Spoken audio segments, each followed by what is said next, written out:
entries. I mean, I think you were 10, if that's correct. I mean, 4 lineouts that you lost, 15 turnovers, 15 penalties. That's not a Stormers performance, is it? No, I think you hit the nail on the head. I thought it was exactly what we talked about afterwards. Both sides of the lineout. Poor, remember the penalties we conceded, penalty try conceded on the Morley.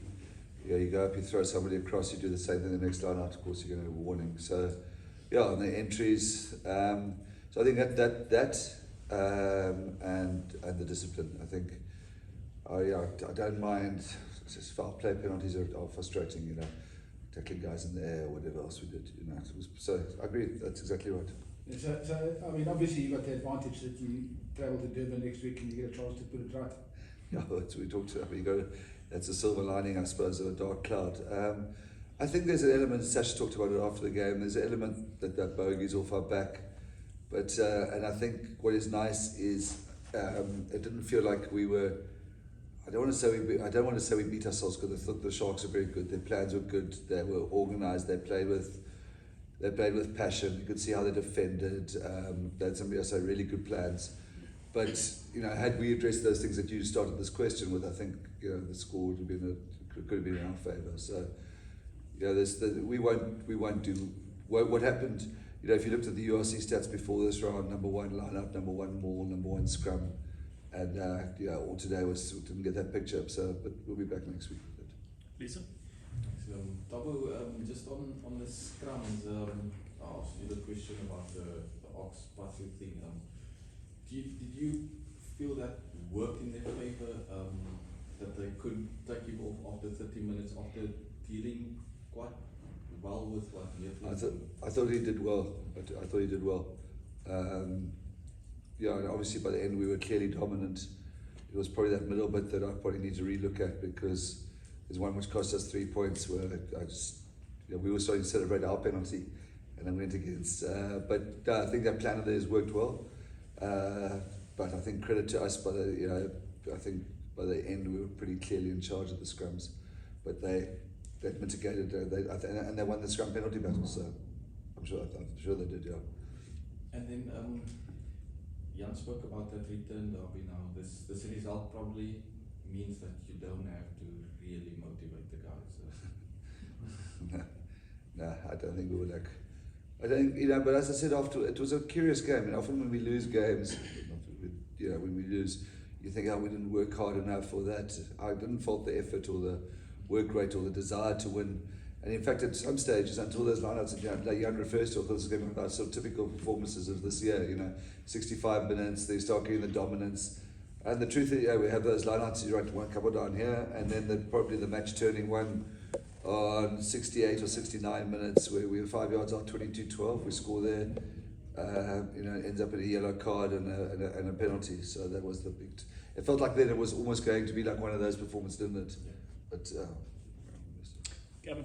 Robert, you said yesterday at the press conference, you said that you feel under more pressure to entertain when you're in Cape Town. And you're going away from Cape Town next week, you're going to Durban. I mean, do you think you might actually be better off getting the hell out of this town? Going and sort of play somewhere where you sort of rediscover that pragmatic sort of approach you had when you were overseas? I didn't think we played to entertain today. I didn't, we've had other conversations about it, like the Lions game here. I didn't have that impression once today. In fact, we didn't have much. I thought we played, it was just those elements, the discipline on both sides of the line-out. I'll tell you what feels horrible is the people of Cape Town come out and we produced comfortably our worst performance this season. It wasn't even a thriller at the end. So that going out here, from that point of view, it feels terrible. But we've got a plan for next week, which we'd already made before this week's result, and we'll be better. Sorry to give you a boring answer. JP. And just to start on a lighter note, how's your recovery after falling in the warm-up? Yeah, shit. No. I'll be fit for next week. Just to find out, the pipeline of the Stormers, if you're looking at the Evan Itzebets, the Siya Kolisi, like that pipeline, the institutions and stuff that you guys had, Do you think going back to that now, it's going to benefit you guys massively going forward? Because if you look at the Sias, the Scaras, the Earbuds, where they are today, just that legacy that you guys built, and not just because you were under a lot of pressure of guys after school, maybe going to other unions.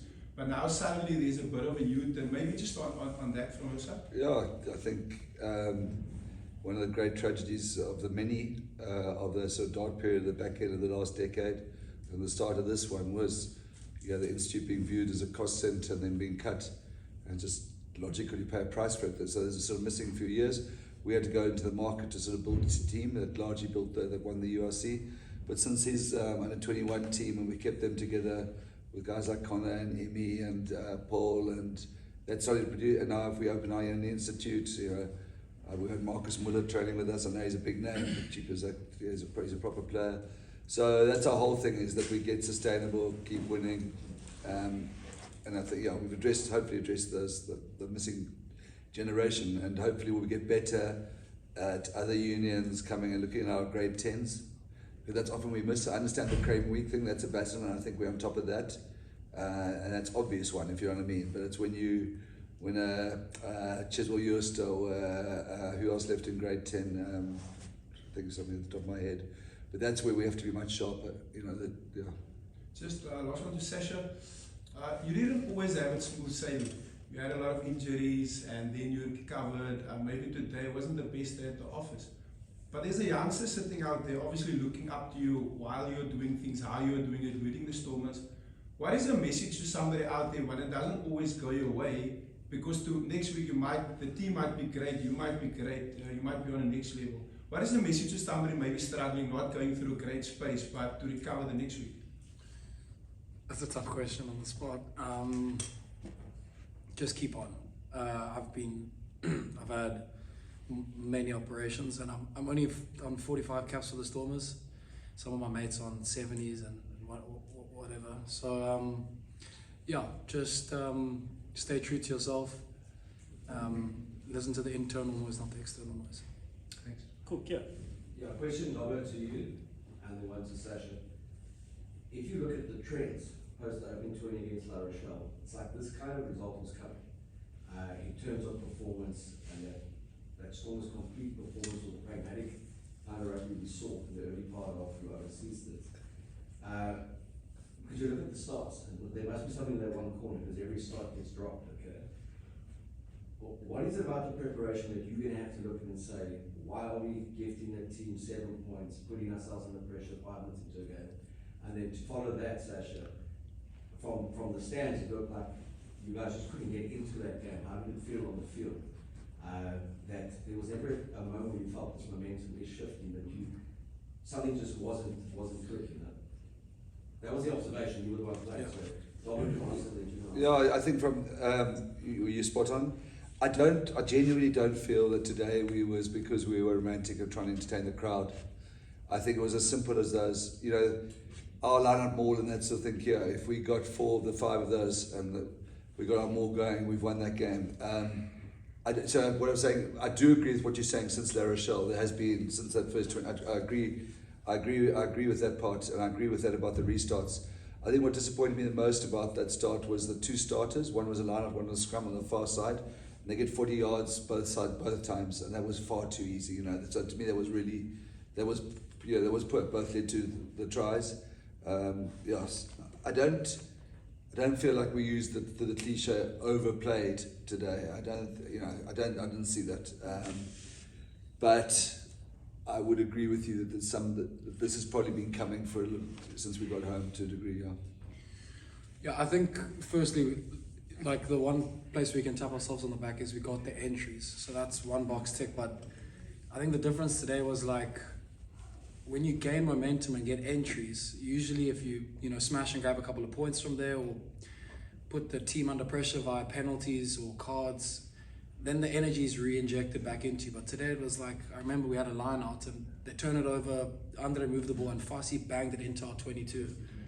And we had to run back to go resource that. I think it was a 50-22 even or something like that. So it's just like those moments today, it wasn't a thing of losing a ball in the 22 or failing on an entry. It was like failing on an entry and being put right back in our half. And I think that's very dejecting from an energetic point of view. And And it was just an unfortunate day like that. Just, I don't want to say we didn't have the rub of the green, but just Zas has that break down the line and he just gets caught. And it was always just, and it's not an excuse, it's just the way the game went. And I just felt like, for whatever reason, I think we were so mentally prepped and our game plan was, we knew what we wanted to do this game.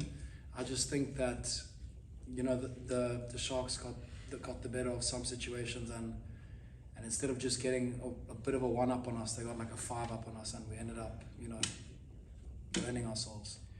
Stephen. Yeah, Sasha, to some extent you didn't answer my question, but JP Peterson also said here that you guys would probably be kicking yourselves in a way, because it's a matter of, he just thought the one team used its chances and the others didn't. And in that sense, are you confident that this is a fairly sort of simple fix? And then Dobbo, just you mentioned, I think last week that Rowan and Ore might be right. So what is the situation now in terms of their availability for Durban? Rowan. The problem with Rowan is that we got a 4-week gap after it's a calf injury. So do you throw him into that and then risk? You know what I mean? I'm not sure, but he should be, like, theoretically he could play. Adre should definitely be back. I think Saman may have hurt himself today. He's 2 minutes. His 2-minute cameo, which is a pity, but they should be back. Yeah, and Evan obviously will be back. Yeah, I don't think it's saying it's a simple fix. I feel like it kind of discredits the Sharks, and I think they do deserve to have some credit today, because you don't just mess up entries like that with no pressure on lineouts or at the breakdown. So kudos to them this week, but I think the simple fix for us, or the way we can bounce back, is just we're not happy right now. And the times we've lost, the way we put that output back into trying to correct results and stuff, I think we're going to get some good answers this week.